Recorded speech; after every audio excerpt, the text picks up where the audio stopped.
click the bell icon and never miss another update from Bollywood Spy. हम ये बोलना चाहते हैं कि अभी तक मीडिया ने ये पूछा वो शो से क्यों चला गया, उसका क्या प्रॉब्लम हो गया, उसको आपने क्या बोल दिया, ऐसा आपने क्यों बोला, उसका शो पे क्यों नहीं गए, साथ में उसके काम क्यों नहीं कर, यही सब सवाल आज तक मीडिया में हुए हैं। लेकिन आज पहली बार हम लोग एक ऐसा डिग्निटी वाला और एक बहुत ही बढ़िया, बहुत ही यूनिक, लार्जर देन लाइफ, एक हमारे लिए हम एक बाहुबली 800 करोड़ की पिक्चर की तरह एक 800 करोड़ का टीवी शो लेकर आ रहे हैं जिसका नाम है इंडिया बनेगा मंच। टैलेंट चलेगा तो इंडिया रुकेगा। तो ये टैलेंट जो है ये स्ट्रीट्स पर परफॉर्म कर रहा है। देखिए स्ट्रीट का जो परफॉर्मेंस का जो सिस्टम है ना, ये अब्रॉड में है, जहाँ पर स्ट्रीट के ऊपर लोग परफॉर्म करते हैं और लोग तालियां बजाते हैं और उसको एंजॉय करते हैं। इंडिया में अगर कोई स्ट्रीट पे गाना गाए या स्ट्रीट पे परफॉर्म करे तो लोग चिल्लर डाल के चले जाएंगे। तो वो स्ट्रीट परफॉर्मेंस का कल्चर नहीं है इंडिया में। तो इस शो से वो हम लेकर आएंगे। आप लोगों ने बहुत सारे रियलिटी शोज़ देखे हैं, आप लोगों ने बहुत सारे जजेस के कमेंट सुन लिए हैं। अब जो है इंडिया जो है वो जज है, वही खड़ी होकर बताएगी कि टैलेंट बाज कितना टैलेंटेड है। चलिए मैं अपना पहला सवाल ये पूछना चाहूँगा क्योंकि हमने देखा कि आपकी और मोना की बहुत ही अच्छी अंडरस्टैंडिंग हमें देखने को बहुत अच्छी। मोना ने कहा कि आप बहुत ही फनी इंसान हैं, हमेशा हंसते रहते हैं। जब इस तरह से कोई एक ब्यूटीफुल लेडी आपकी ही ब्यूटीफुल लेडी के सामने इस तरह से आपको कमेंट करती तो क्या फील करते हैं आप? मैं बस शुक्र है दूसरी ब्यूटीफुल लेडी को सुना ही ना दे। सुना नहीं ना तो कोई प्रॉब्लम नहीं सुन लेंगे तो प्रॉब्लम होगा। अलग अलग जितनी लड़कियां तारीफ करें उतना मज़ा आता है। It is very very important. नहीं तो क्या होता है, आप दो बंदे खड़े कर दो, यहाँ पर आप एक बंदा लाओ मेरे जैसा जो होस्टिंग करता है और लोगों को एंटरटेन करता है, तो वो आ जाएगा वन अप मैनशिप में आ जाएगा कि मैं कृष्णा से बेहतर करूँगा, कृष्णा बोलेगा मैं उससे बेहतर करूँगा। उस चक्कर में शो की वाट लग जाएगी। तो इस शो के लिए आपको दो ऐसे बंदे चाहिए पॉजिटिव।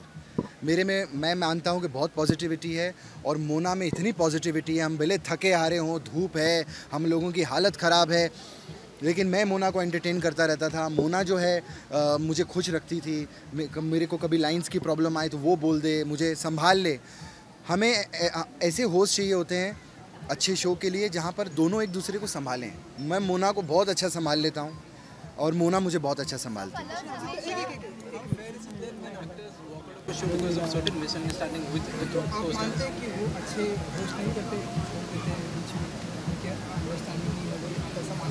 कौन छोड़ देते हैं?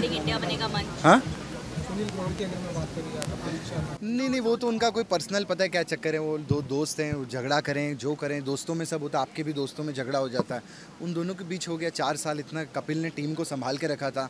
वो भी तो आप देखिए 4 साल से काम कर रहे हैं वो लोग। एक बार तो झगड़ा हो ही जाता है, घर में हो जाते हैं हमारे।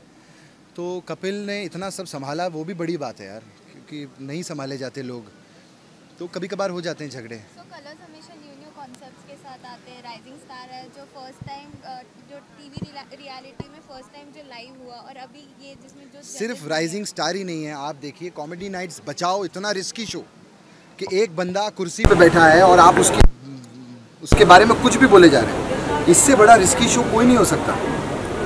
कॉमेडी नाइट बचाओ जब आया तो उसने धमाका तो मचाया, हमें TRPs आई, लोगों ने पसंद किया बहुत।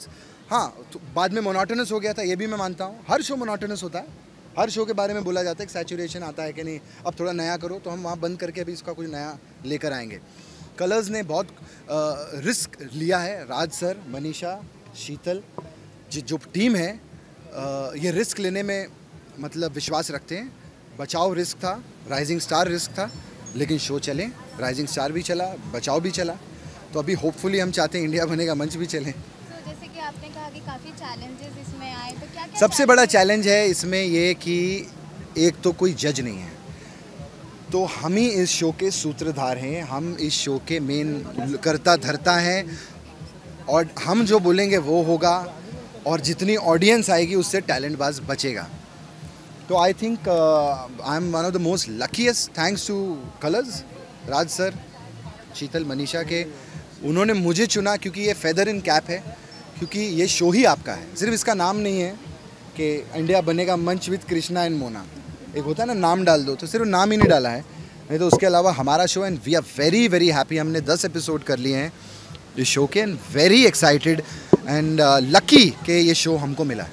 आप कई सारे बीच में हम देखते हैं आप शो के साथ में कई सारी फिल्में भी बीच में करते रहते हैं जी, प्रेजेंट टाइम में कोई फिल्में अभी कोई ऑफर कुछ आया नहीं इस तरीके से। देखिए मैंने 3 फिल्में अच्छी की हैं लाइफ में, बोल बच्चन, एंटरटेनमेंट और क्या कूल है हम 3, और तीनों में मेरे इम्पॉर्टेंट रोल थे। मतलब बोल बच्चन हुए वो मैं नॉमिनेशंस में था सब जगह।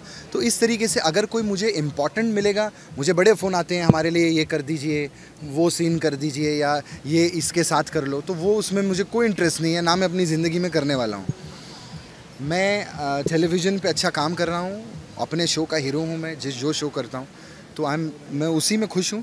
अच्छा कोई रोल मिलेगा, मैं एक्साइटेड हूँ। रोहित सर ही मुझे बुला लें, गोलमाल अभी बन रही है, उन्होंने गोलमाल के लिए तो मुझे बुलाया नहीं, लेकिन आगे रोहित सर बुलाएं तो आई एम वेरी हैप्पी कि एक्साइटमेंट होगी रोहित सर के साथ में फिर से काम करूं, क्योंकि हमने एक 100 करोड़ क्लब की फिल्म दी है बोल बच्चन साथ में। सो हमने हमेशा आपको एज अ कॉमेडियन ही देखा है, तो और कोई रोल जो आप पसंद करें करना आगे?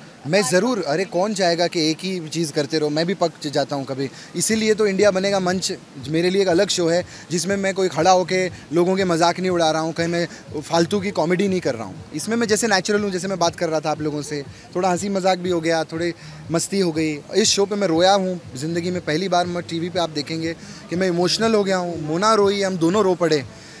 इंडिया गेट पे एक ट्रूप आया था 10 लड़कों का जो ब्लाइंड थे, और उन्होंने ऐसी परफॉर्मेंस दी जो सोल्जर्स को ट्रिब्यूट दिया।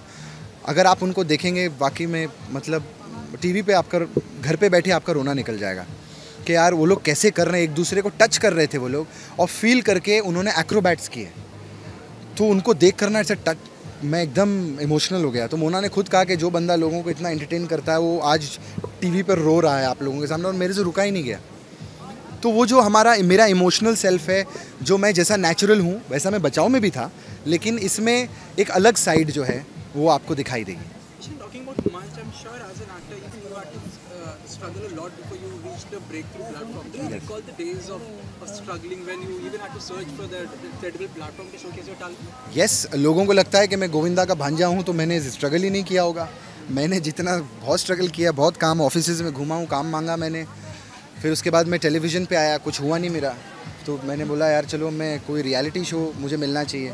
नच बलिए मैंने पहला शो किया, और स्ट्रगल टाइम पे हमेशा मुझे याद आती है मेरी चीज़ें, लोगों के ऑफिसेज में जाके काम मांगना। लेकिन लकीली जब से नच बलिए किया, कॉमेडी सर्कस जब आया, तो उसने उस चीज़ों को पलट दिया। फिर वहाँ से जो सिलसिला शुरू हुआ है वो इंडिया बनेगा मंच तक आ चुका हूँ। टीवी रियलिटी आपने कर लिया, बॉलीवुड कर लिया, तो अभी क्या आजकल अभी कन्नड़ फिल्म बाकी है, मलयालम बाकी है। हाँ, वेब सीरीज का काफी ट्रेंड वेब सीरीज़ लोग सिंगिंग में भी बहुत ट्राई कर रहे हैं, बहुत सारे एक्टर को। नहीं, मैं उन एक्टरों में से नहीं हूँ, कभी भी नहीं ज़िंदगी में मैं उन एक्टरों में से नहीं हूँ कि यहाँ से जाके फिर सिंगिंग शो के लिए लग जाओ, वहाँ पर गाने गाने लगो। मेरी आवाज़ में इतना दम नहीं है, हाँ बोलने में बहुत दम है। नहीं नहीं नहीं नहीं, मैं तो नहीं, मेरा ऐसा कोई सिंगिंग का प्लान नहीं है। मैं ऐसे ही एंटरटेन करता रहूँगा लाइफ में। कभी मौका मिला तो कुछ अच्छा एक सीरियस फिल्म करना ज़रूर चाहूँगा, ताकि इतना हंसाया लोगों को, एक बार रुला भी दूँ। मैंने बाहुबली नहीं देखी, क्योंकि संडे को इंडिया बनेगा मंच आ रहा है रात को 9 बजे। तो जिन लोगों ने बाहुबली नहीं देखी है अभी मत देखिए, इंडिया बनेगा मंच आ रहा है, वो 700 करोड़ कमा चुकी है, हम 1000 करोड़ की टेलीविज़न शो लेकर आपके पास आ रहे हैं हर शनिवार और रविवार रात को 9 बजे, ओनली ऑन कलर्स। कभी भी बहुत ज़्यादा धूप हो जाती थी, 44 डिग्रीज 46 डिग्रीज़। हमारे जो कैमरामैन थे वो हर जगह छिपे हुए थे, क्योंकि हम नहीं चाहते थे कि लोगों को पता चले वहाँ पे शूट चल रही है। तो काफ़ी लोगों को सनस्ट्रोक हुआ, कई लोग का स्टमक अपसेट हुआ, बाहर का खाना रोज़ खा के। स्टेज जो था हमारे टैलेंट बाजों के लिए बहुत मुश्किल एक चैलेंज बन गया था, क्योंकि जो मैट स्टेज पे लगी होती हैं वो तप रही थी गर्मी से, धूप से, मतलब नंगे पैर चलना वहाँ पे इम्पॉसिबल था। लेकिन फिर भी हमारे क्रू ने मैट्स को ठंडा किया, पानी डाला, शूटिंग रुकवाई और फिर से शूट किया। कोलकाता में जब हम लोग शूट कर रहे थे तो डे फॉर नाइट हमारा एपिसोड था, बारिश आ गई तो सडनली कैमराज और लाइट्स जो बाहर हमने छिपा के रखे हुए थे वो भीगने चालू हो गए। हम सब ढूंढ रहे थे कि कोई शेड मिल जाए जहाँ पे हम छिप जाएं। तो ऐसे जो चैलेंजेस हैं वो किसी और शो में आई एम श्योर एंकर्स ने फेस नहीं किए होंगे। इतना बड़ा ये लेवल का शो है कि 10-15 कैमरामैन जो हैं वो हर जगह छिपे हुए हैं, और जो हमारे कैमरामैन 2 पोनीटेल बना के, बड़ा सा चश्मा लगा के, भद्दा सा सूट पहन के दिल्ली के सबसे बड़े बिजी चौराहे में जाके मैंने डांस किया है ऑन थाना में बैठे ऑन ड्यूटी, और काफ़ी लोग आए, काफ़ी लेडीज़ ने मेरे साथ डांस किया। इट वॉज़ वेरी क्या बोलते हैं, मेरा दिल ज़ोर ज़ोर से धड़क रहा था, बहुत डर लग रहा था उस वक्त।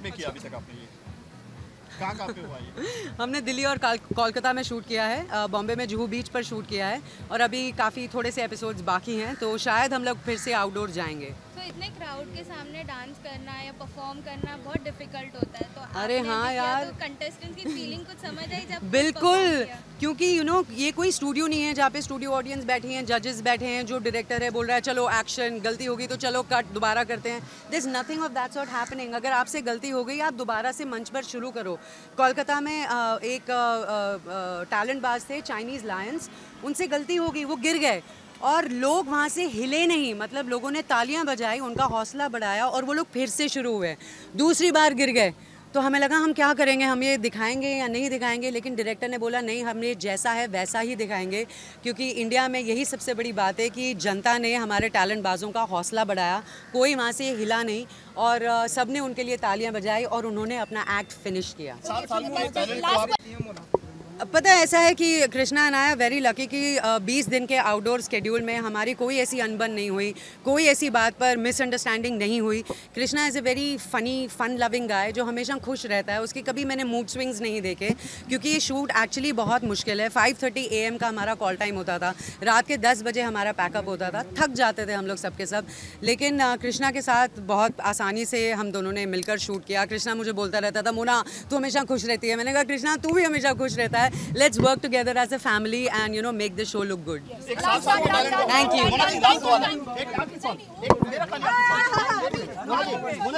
you.